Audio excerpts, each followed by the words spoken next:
Bueno, estamos en la lección 2 de libros proféticos y vamos a empezar en la actividad número 7. Em, Como ustedes saben, estamos revisando en esta lección el libro de Isaías y del libro de Isaías aquellos versículos que son más significativos para conocer cómo es el corazón de Dios hacia la humanidad y cómo nosotros podemos entender qué es lo que Él quiere y qué es lo que Él hace. Entonces veamos ahora Isaías 9:7 que dice, lo dilatado de su imperio y la paz no tendrán límite sobre el trono de David y sobre su reino, Il disponiéndolo, livre, firmándolo en la Bible, justicia. Alguien está con el micrófono prendido. En juicio y en justicia desde ahora y para siempre. El celo de Jehová de los ejércitos hará esto. Y nosotros decimos en este versículo a quién se está refiriendo en lo de su imperio y la paz que no tendrá límite. Y pues aquí está refiriéndose al reino eterno de Jesús el Mesías. Y vamos a ver genial. que el contexto tiene que ver con la transición de la oscuridad histórica del pueblo de Israel, con todos los pecados que nosotros vemos que se reiteran, ¿no? En la historia del pueblo de Israel, hacia la promesa de un reinado eterno, que es el reinado del Mesías. Entonces, vamos primero a mirar esta parte del trasfondo de oscuridad y se ve en el capítulo 7 y en el capítulo 8 del libro de Isaías que Judá estaba bajo la amenaza de Siria y Asiria. Ellos estaban en pie de guerra, por llamarlo así, ¿no? Y vivían en un periodo de temor. ¿Y qué caracterizaba esa época? A una apostasía espiritual, que la gente, sabiendo lo que es correcto, sabiendo quién es Dios, se iban por el lado oscuro, adorando a los Baales, haciendo cosas inmorales. Por eso menciona en esta página sobre la apostasía espiritual y el colapso moral. Y este versículo 7 del capítulo 9 surge como una esperanza en medio de la oscuridad del pecado. Este versículo 7 subraya la naturaleza de este gobierno, del gobierno de Jesús, y señala que un niño nacerá, ¿no? Jesús, y él no solo viene como Salvador, no solo viene como Salvador Jesús a este mundo, sino también viene como soberano que reinará para siempre. Entonces, el Señor aquí está profetizado, ¿no? Y también miramos acá que, a diferencia de los gobiernos humanos, la soberanía de este rey, de este niño que nacerá, que nació, se fundamenta en la justicia y la equidad.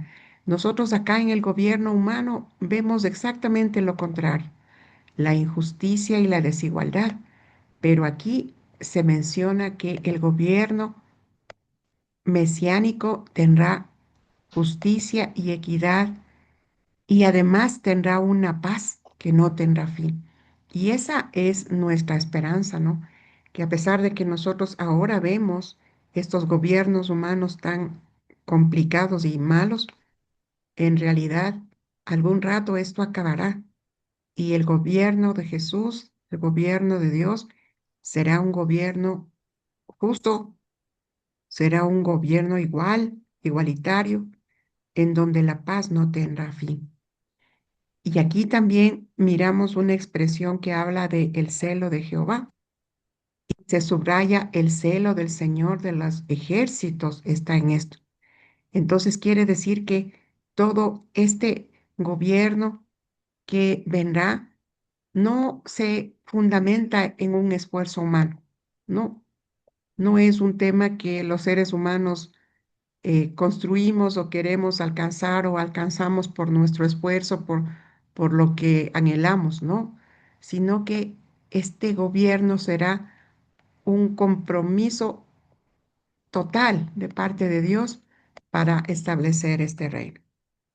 Entonces, por más que este versículo que está dentro del libro de Isaías se escribió 700 años antes de que viniera Jesús, la primera venida de Jesús, esta profecía trajo luz espiritual para el remanente que esperaba salir de esa oscuridad que gobernaba en esa época, ¿no?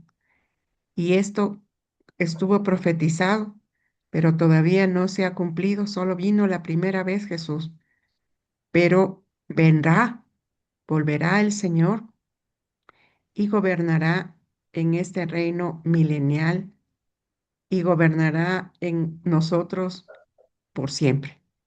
Entonces, miren qué cosa más interesante, ¿no? Cómo el Señor nos da esperanza. Y yo les había contado que los libros proféticos, lo vimos también en la unidad, en la lección uno que decía que en los libros proféticos se hablan de cosas terribles que pasaron en la época anterior, que sigue pasando ahora, porque es como un espejo, ¿no? Como algo que se refleja otra vez hacia acá, pero que en medio de todo esto siempre hay una luz de esperanza, una luz de esperanza de que todo esto será pasajero, pero nos estamos encaminando hacia un reino eterno, hacia un reino de paz, hacia un reino en donde Dios será para siempre el rey. Entonces, miren qué interesante, ¿no? Este versículo de Isaías 9:7. Entonces, ahí tenemos para escribir cuál es la enseñanza de este versículo.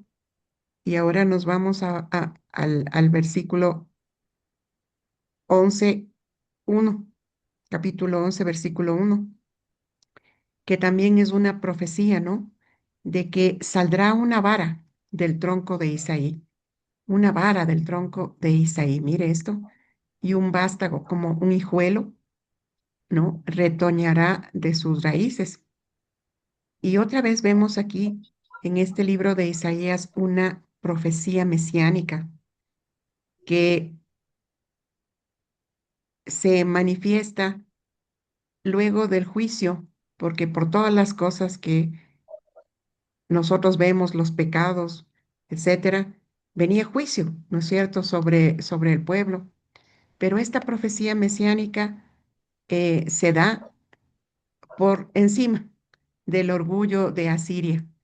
Eh, Asiria, ¿qué es lo que confiaba? Confiaba en su poder bélico, en sus carros de guerra, en la cantidad impresionante de sus soldados.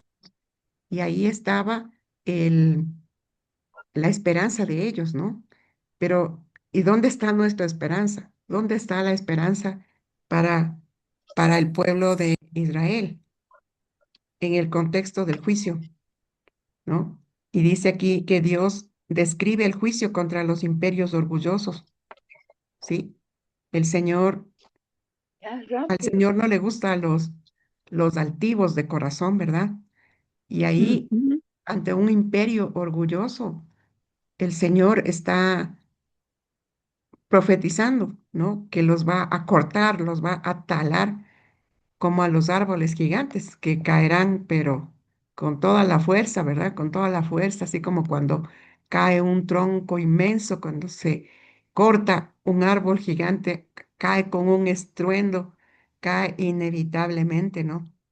Pero aquí el tronco o tocón de Isaí, hablando de este contexto, ¿no? Representa la casa real de David, que es este renuevo, ¿no? Que nacerá Jesús. y que de la línea de David aparecerá nuestro precioso Cristo Jesús.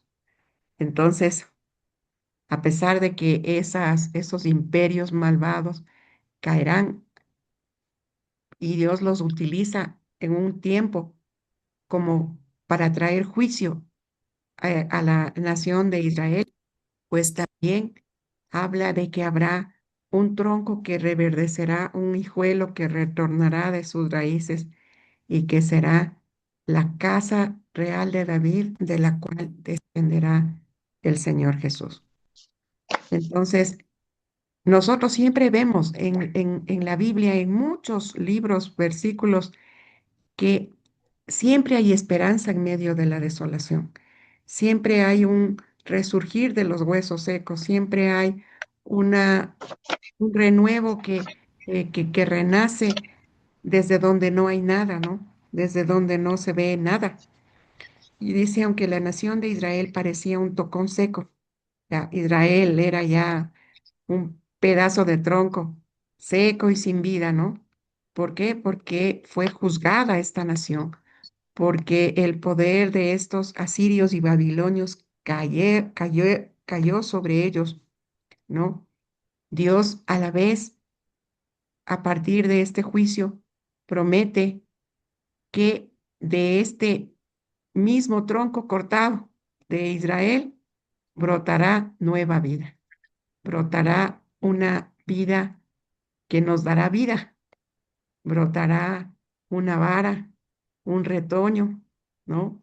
Un retoño, un- una hojita que se vuelve una ramita, ¿no? Que sale de este tronco seco que por más que parecía que ya no hay esperanza, y este retoño es el Mesías, nuestro amado Jesús. Y aquí se menciona, sin decirlo propiamente, al padre de David, que es Isaí, y no a David directamente, ¿no? Si lo revisamos más arribita, dice la vara del tronco de Isaí, no dice la vara del tronco de David, se refiere al papá de David, a Isaí, no a David directamente, indicando la humildad del origen del Mesías, ¿no? En contraste con la gloria de estos imperios tan grandes, militares terribles, maltratadores, esclavizadores terribles, ¿no? Que ellos son los que caen, esta monarquía cae, pero en medio de esa desolación, el retoño del tronco es Jesús. Entonces, este versículo otra vez menciona la desolación, pero también la esperanza. Y en Isaías capítulo 11 se detalla la persona y el poder del rey mesiánico. ¿Quién es este rey que gobernará por siempre y para siempre? Este rey que establecerá un reino de justicia, paz y rectitud, en contraste, a diferencia de los reyes terrenales que han fallado y que siguen fallando, ¿no? Acuérdense de aquella época en que el pueblo de Israel decía, nosotros queremos tener rey como tienen las otras naciones. ¿Por qué nosotros tenemos aquí un rey que no vemos? ¿Por qué nosotros tenemos aquí alguien que adoramos, que no hemos visto personalmente, que nos habla a través de los profetas, que nos habla a través de sus mensajeros? Nosotros queremos tener un rey de carne y hueso. Y ahí están los reyes terrenales, ¿no? Que como seres humanos todos miraron hacia la riqueza, hacia el poder, hacia la, la parte más oscura, ¿no? Y no se conformaron con poco. Estos reyes siempre querían más y más y más. Y ese orgullo, esa vanidad y todo llevaba al maltrato, a la perversión contra el pueblo, ¿no? Pero en medio de esto, el Señor otra vez anuncia en el versículo 11 que habrá un retoño, que habrá un reino futuro de justicia, de paz, de rectitud.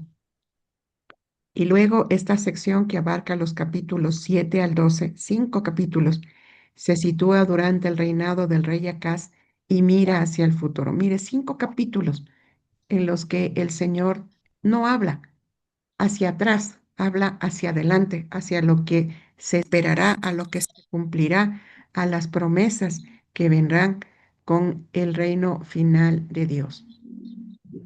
Entonces, uno dice, wow, en este libro sí habla de cosas muy fuertes, ¿no? De juicio, pero también habla de esperanza.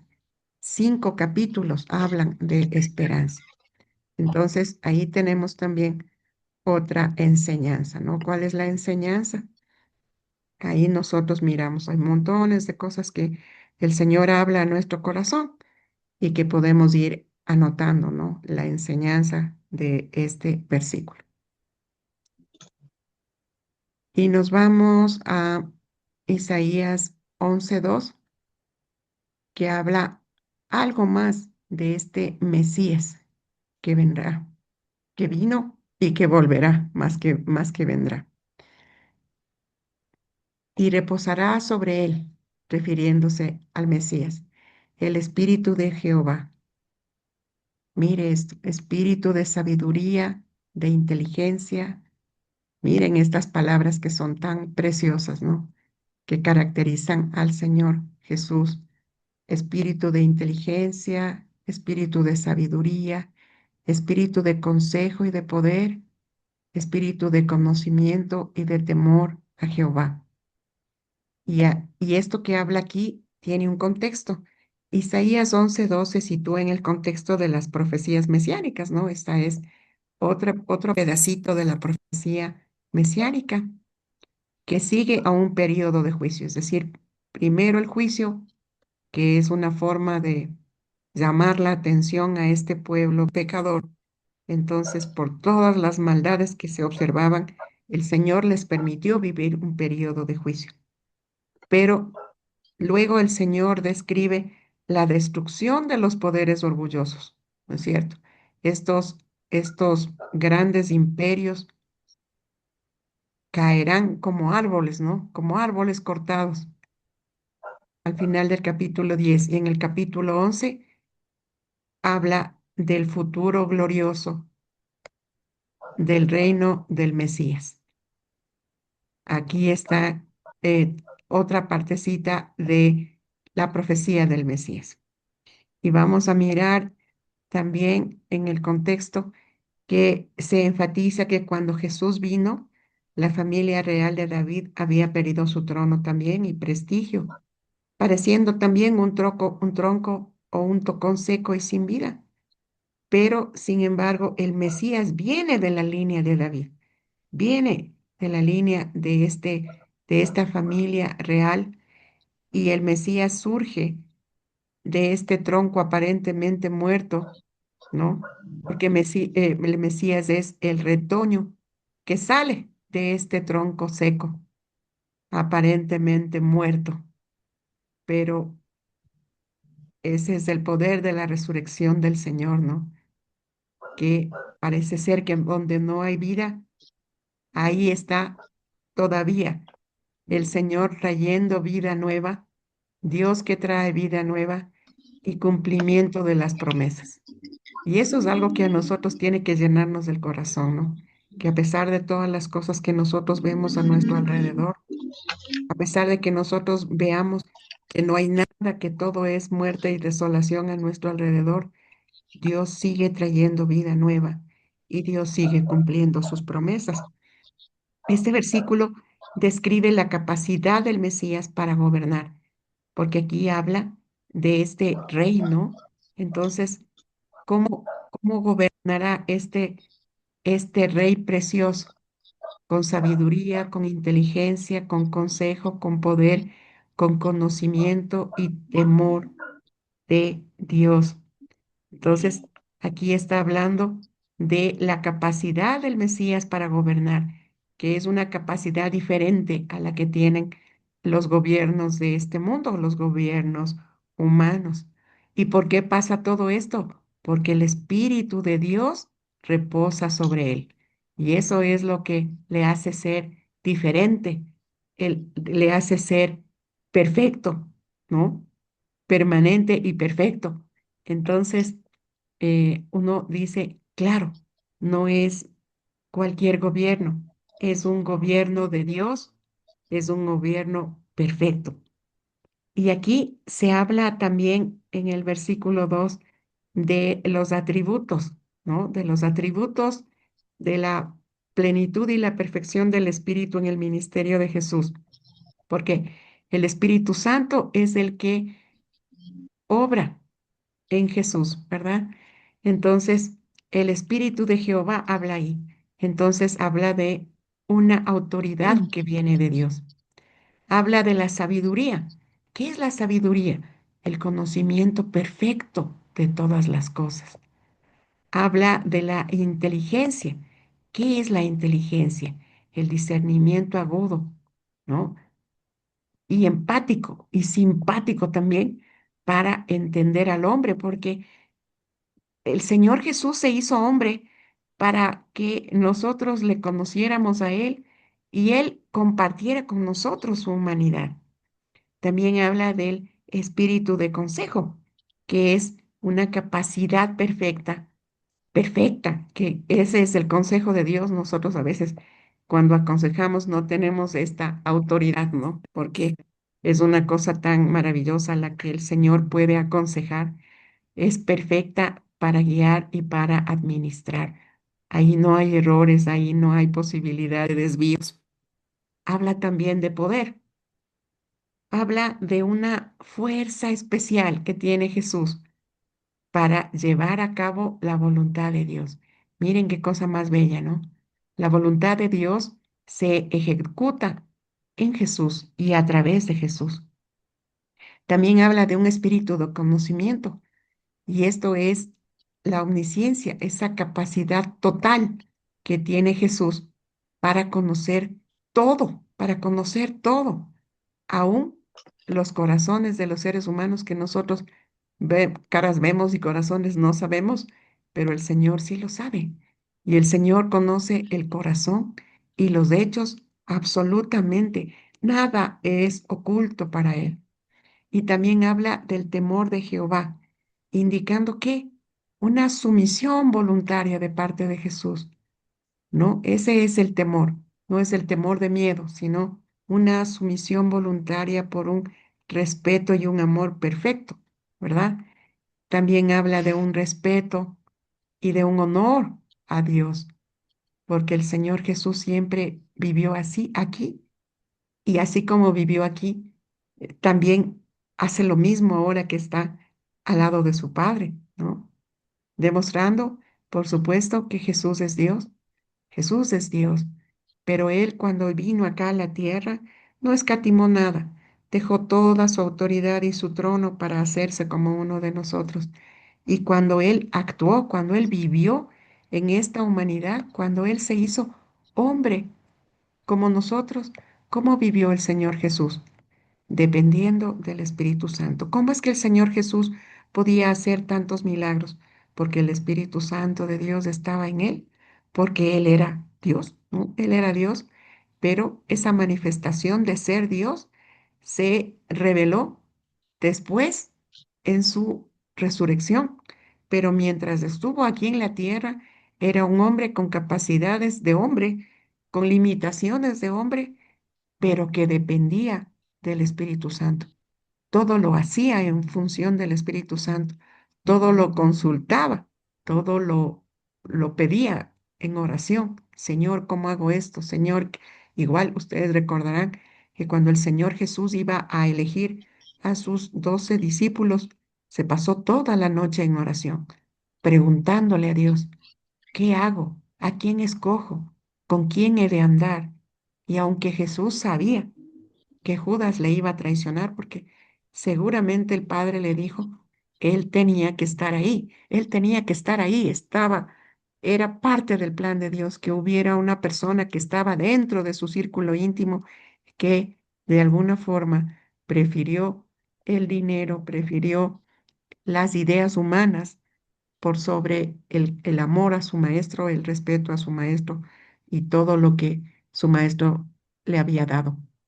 Entonces, aquí nosotros miramos esa perfección del gobierno que vendrá y miramos también todos estas características y atributos de Jesús que se manifestaron aún cuando era hombre y que se manifiestan ahora que está en el cielo y se manifestarán cuando regrese, cuando vuelva. Ahí tenemos muchas enseñanzas que nos está indicando este versículo este versículo 11, capítulo 11, versículo 2. Y vamos a ver el cuadrito de resumen de la presencia de Jesús en Isaías. En Isaías se profetiza que una virgen concebirá y dará a luz un hijo. Y esto se cumplió en Mateo 1, 12, 23. Aquí estamos viendo cumplimiento de algunas promesas, de algunas profecías que se dieron en Isaías, que nosotros podemos decir, bueno, ¿qué es esto, no? ¿Cómo se escribe algo? ¿Cómo se dice algo 700 años antes y se cumple al pie de la letra 700 años después? Pues aquí están algunas, ¿no? Son más de 300 profecías, dicen, de lo que está escrito en el Antiguo Testamento en relación con Jesús, y aquí estamos mirando unas poquitas. Entonces, tenemos 10 minutos más.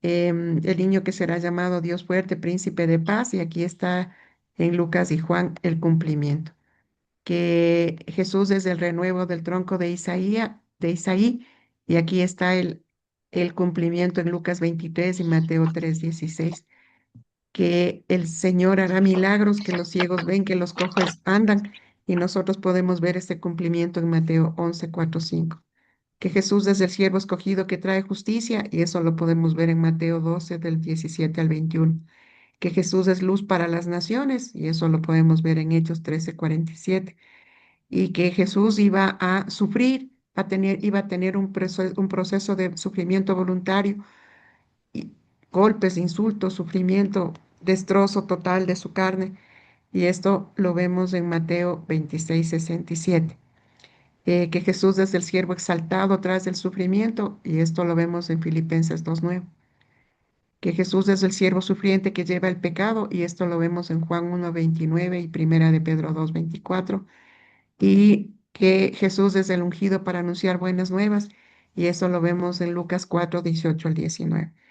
Y ahora tenemos una partecita para escribir que nos enseñó el libro de Isaías, que nos dejó a nosotros como enseñanza en en este libro. Y hasta que se nos acabe el tiempo, que ya mismo vamos a revisar la lección 3 de los libros proféticos, y vamos a hablar de el profeta Jeremías. Y aquí la idea es ver a Jesús como el rey que gobernará con justicia y será llamado Jehová justicia nuestra. Otra vez en medio de todo el pecado y todo, otra vez hay profecías de que el Señor Jesús gobernará con justicia y será justicia nuestra. Y vemos la actividad número 1. Esta actividad número 1 es el llamado de Dios a la obediencia, y el texto dice, Jeremías 7:23, mas esto les mandé diciendo, escuchad mi voz y seré a vosotros por Dios. Escuchad mi voz, mire esto, qué cosa más maravillosa. Escuchemos lo que el Señor dice. Y si nosotros escuchamos, dice, seré a vosotros por Dios. Qué hermosura. Y vosotros seréis por pueblo. Andad en todo camino que os mande. Qué cosa más linda. Andad en todo camino que os mande para que os vaya bien. Esto dice el Señor, ¿no? Si nosotros hacemos lo que Dios quiere, ¿cómo nos va a ir? Nos va a ir bien. Y esto está en Jeremías 7:23, en el famoso sermón del templo, donde el profeta enfrenta a una nación de Judá hipócrita, ¿no? Que confiaba en la seguridad externa del templo, que era para ellos lo más sagrado, lo más grande, el templo, ¿no? El templo como edificio, el templo como lugar, ¿ya? Pero mientras tanto, ¿qué pasaba? Vivían en desobediencia y en idolatría, hacían cosas terribles que no agradaban a Dios, no estaban andando en los caminos de Dios. Y dice aquí, la obediencia descrita en el versículo 23 era el mandato original de Dios. Dios les decía, miren, hagan lo que yo les digo para que todo les vaya bien. Pero ellos, ¿qué hacían? Exactamente lo contrario, ¿verdad? Dice, los habitantes de Judá creían que por tener el templo de Dios en su ciudad, estaban seguros ante el juicio divino, incluso si vivían en pecado. O sea, no importa que vivamos en pecado aquí, porque aquí está el templo. Y si aquí está el templo en Jerusalén, ¿no es cierto? Nosotros no tenemos ¿Por qué temer? Porque Dios está con nosotros. Eso es lo que ellos pensaban. Pero Jeremías les advierte que la adoración ritual es inútil sin obediencia moral. Si es que no había obediencia como Dios quería, evidentemente iba a haber juicio. Y eso decía Jeremías. No es que ustedes están totalmente bien porque ya están con el templo aquí o están cerca del templo. No, hay que estar cerca de Dios. Y Jeremías 7:23 subraya que la petición fundamental de Dios era, escuchen mi voz. Eso es lo que decía el Señor, escuchen mi voz, era lo que decía el Señor. Y yo seré su Dios y ustedes serán mi pueblo. Y si es que, claro, nosotros, ellos escuchan la voz de Dios, ¿qué va a pasar? Que andarán en todo camino que Dios envíe. Y entonces todo estará bien. No es que si estoy dentro del templo o estoy metido en el templo o no, a pesar del mensaje de arrepentimiento que decía Jeremías, ¿qué pasó con el pueblo? El pueblo rechazó el llamado. ¿Y qué pasó? Jerusalén fue destruida, la destrucción de Jerusalén, ¿no es cierto? Entonces Jeremías es conocido como el profeta llorón porque, claro, él veía todo lo que iba a pasar y su corazón se conmovía. Entonces, él lloraba, ¿no? Ya que lo que Dios le mandaba decir al pueblo era un mensaje de juicio. Él escuchaba lo que Dios iba a hacer con el pueblo y claro, eso le causaba gran dolor personal, ¿no es cierto? Porque él decía, pero Judá estaba totalmente terco. Las ideas que ellos tenían eran tan cerradas que no querían escuchar la voz de Dios. Entonces, ¿cuál es la enseñanza en este caso? Que Dios pide que escuchemos su voz y nosotros ¿qué hacemos? Ay, ay, ay, Dios mío. Vamos, aquí Jeremías habla de el peligro de seguir el propio corazón y esto está en Jeremías 7:24. Y dice aquí, no oyeron ni inclinaron su oír. El Señor dice, por favor, escúchenme. ¿Y qué pasó? No oyeron. ¿Qué pasó? No caminaron en sus propios consejos, en la dureza de su corazón malvado, ¿no? Eso fue lo que pasó. No oyeron la voz de Dios, caminaron en los consejos de su corazón malvado.